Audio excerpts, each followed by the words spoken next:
Hai, Assalamualaikum dan selamat sejahtera semua. Bertemu lagi kita pada kelas kali ini.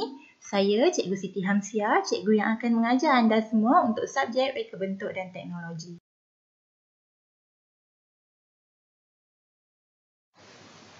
Kita masih lagi berada dalam bab 1 iaitu tajuk pengenalan kepada reka bentuk dan teknologi.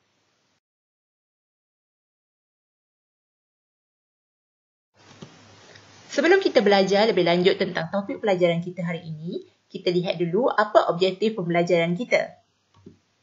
Pada akhir pembelajaran, pelajar dapat yang pertama, menjelaskan prinsip reka bentuk. Yang kedua, mengaplikasikan prinsip-prinsip reka bentuk dalam reka bentuk objek asas. Dan yang ketiga, membanding beza prinsip dan elemen reka bentuk.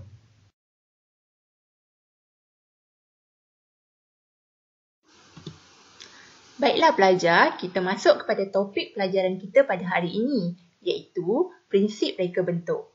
Apa itu prinsip reka bentuk? Prinsip reka bentuk ialah konsep atau aturan yang digunakan pada elemen reka bentuk bagi memudahkan pembinaan sesuatu objek. Prinsip reka bentuk ini perlu ada pada sesuatu objek supaya visual yang dihasilkan menjadi menarik, selesa serta memberi kepuasan kepada pelanggan.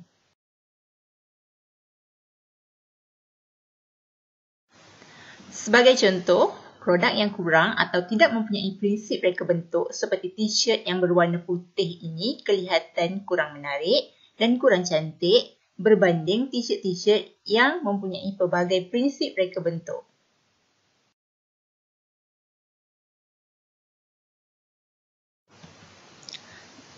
Terdapat 7 prinsip reka bentuk. Yang pertama, keseimbangan. Yang kedua, pengulangan. Yang ketiga, kontras. Yang keempat, kepelbagaian. Yang kelima, kesatuan. Yang keenam, keringkasan. Dan yang ketujuh, harmoni.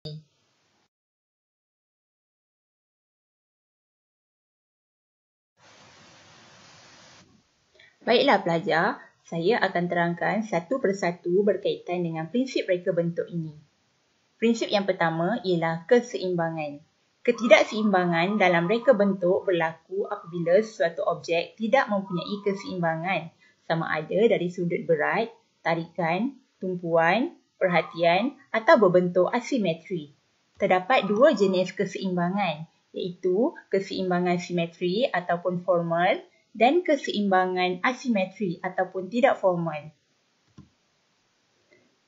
Keseimbangan simetri mempunyai persamaan pada kedua-dua belah bahagiannya, manakala keseimbangan asimetri pula bersifat sebaliknya tetapi kelihatan lebih menarik dan mempunyai daya tarikan yang tersendiri. Sebagai contoh, kamu boleh lihat di sini keseimbangan simetri bila kita bahagi dua, kanan dan kiri dia adalah sama.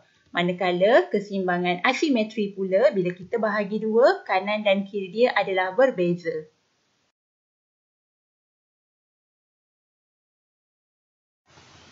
Contoh yang kamu dapat lihat di sini ialah produk yang mempunyai prinsip keseimbangan asimetri, di mana produk ini bila kita bahagi dua, kanan dan kiri dia adalah berbeza.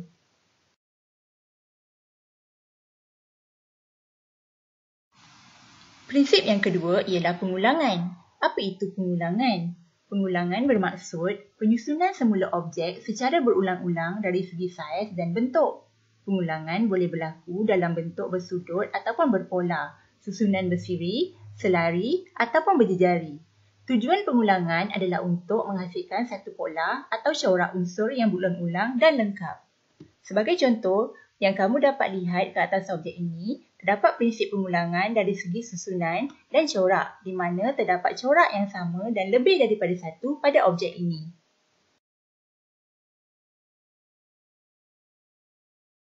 Prinsip reka bentuk yang ketiga ialah kontras. Kontras ialah perbezaan ketara pada ciri elemen yang digunakan. Contoh perbezaan adalah seperti tekstur, kedudukan, warna, saiz, bentuk dan juga ruang. Tujuan kontras adalah untuk menyerlahkan perbezaan, menarik perhatian dan memberi fokus.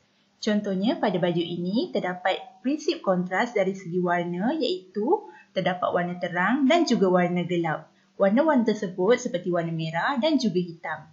Manakala terdapat dua prinsip pula dalam produk tempat penyimpanan barang ini, iaitu kontras dari segi warna dan saiz.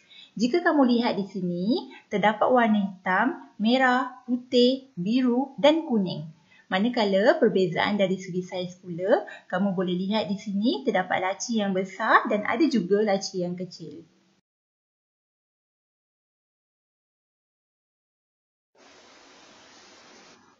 Prinsip reka bentuk yang keempat ialah kepelbagaian.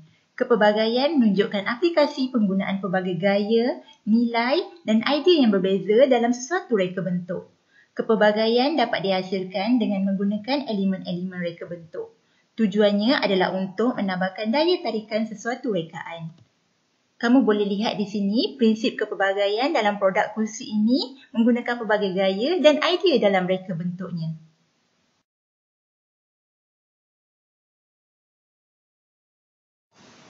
Prinsip reka bentuk yang kelima ialah kesatuan.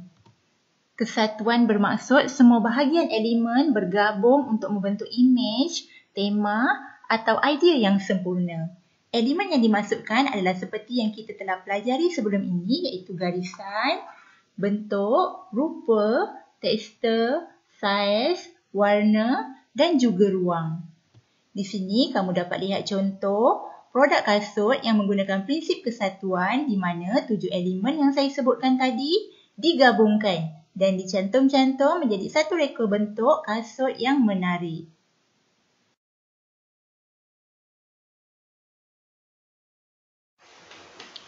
Prinsip yang keenam ialah keringkasan. Keringkasan bermaksud idea yang ringkas tetapi sangat menarik. Idea yang kompleks perlu diolah semula dalam bentuk visual yang lebih ringkas. Idea yang banyak dalam satu-satu objek atau visual akan mengelirukan dan akan menghilangkan tumpuan orang yang melihat serta sukar untuk diingati. Sebagai contoh, produk-produk ini mempunyai prinsip keringkasan, di mana walaupun produk ini kelihatan ringkas dan nampak biasa-biasa saja, namun begitu pengguna atau pembeli akan lebih mudah ingat dan ingin memiliki produk yang ringkas seperti ini.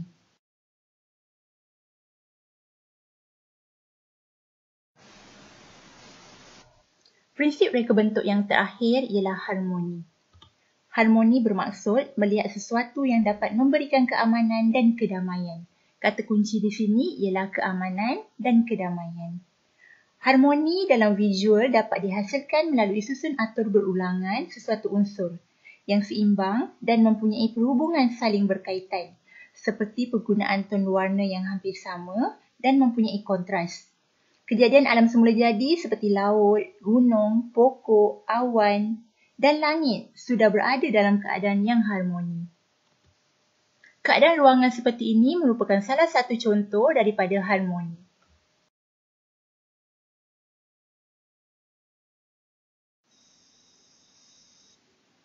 Baiklah pelajar, kita masuk kepada subtopik yang seterusnya iaitu aplikasi prinsip-prinsip reka bentuk dalam reka bentuk objek asas. Sebelum melakar sesuatu produk, semua prinsip reka bentuk hendaklah dikuasai terlebih dahulu agar produk yang hendak dihasilkan itu boleh menarik pihak pelanggan. Bagaimana perkara ini kamu boleh lakukan? Terdapat dua langkah yang kamu perlu ikuti. Langkah yang pertama, pilih elemen rupa yang sesuai, misalnya bulatan dan oktagon. Lakarkan elemen itu. Langkah kedua, pastikan lakaran itu mengikuti prinsip reka bentuk. Contohnya, ringkas dan seimbang.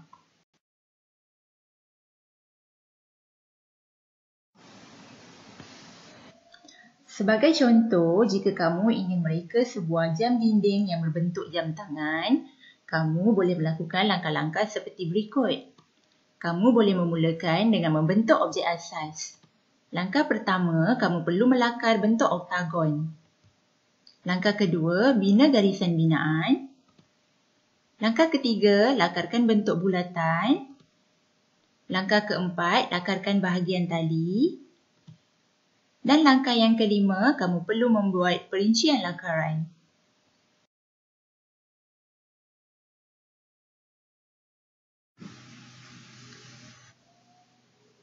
Kita beralih pula kepada subtopik yang seterusnya iaitu membanding beza prinsip dan elemen reka bentuk.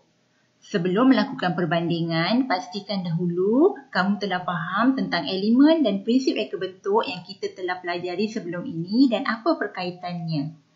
Baiklah pelajar, kita lihat semula apa itu elemen reka bentuk. Elemen reka bentuk ialah unsur yang membantu membina sesuatu produk. Manakala prinsip reka bentuk pula ialah peraturan, panduan dan falsafah yang menggunakan elemen untuk pembentukan produk.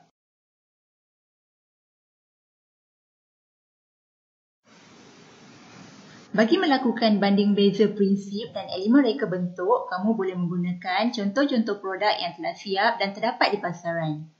Contohnya, kasut sukan ini. Apa yang kamu perlu lakukan ialah kamu perlu menyenaraikan elemen-elemen yang terdapat pada kasut ini dan nyatakan apakah prinsip reka bentuk yang telah digunakan.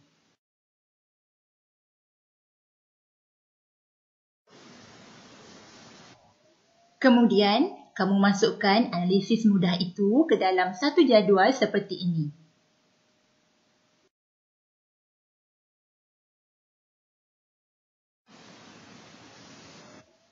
Kamu boleh mengisi ruangan yang kosong dalam jadual ini dengan keterangan yang sesuai berkaitan elemen dan prinsip yang terdapat pada kasut tadi.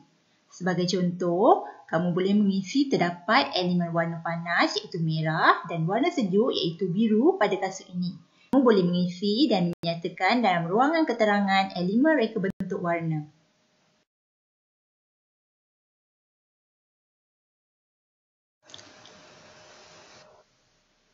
Baiklah pelajar, hari ini kita telah belajar berkaitan dengan 7 prinsip reka bentuk.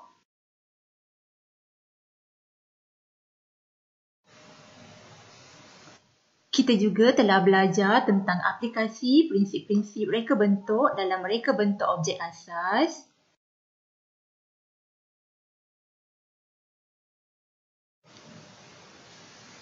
Dan last sekali, kita dapat membanding beza prinsip dan elemen reka bentuk.